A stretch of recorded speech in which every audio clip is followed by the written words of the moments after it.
before cities, before agriculture, before civilization had a name. And yet, 11,000 years ago, someone built this.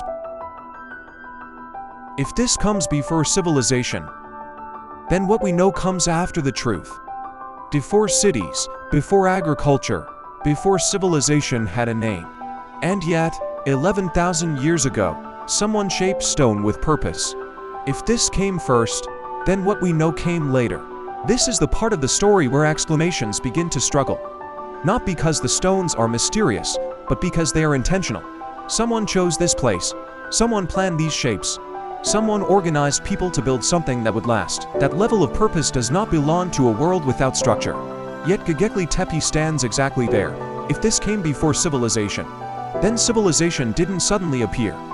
It slowly formed around places like this. The real gap isn't in the stones. It's in the story we've been telling ourselves. What if civilization didn't begin with farming, but with gathering?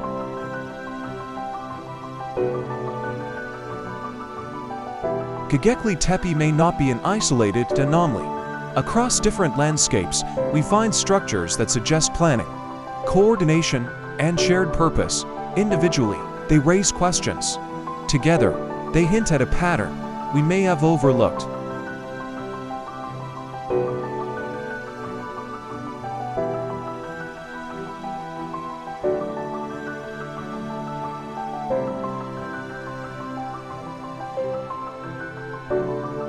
Sometimes, what we miss isn't buried in the ground.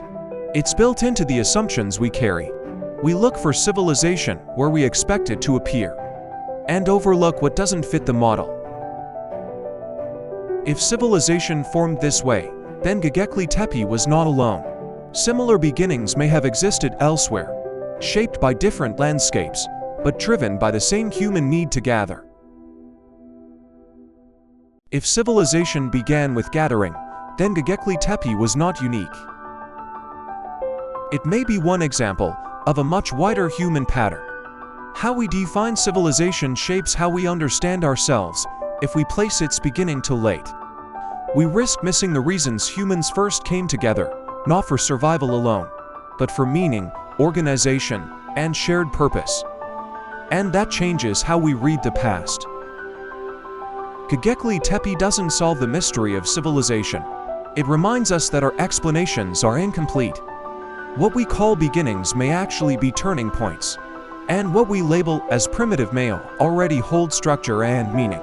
The past isn't silent, we just haven't learned how to listen to it fully.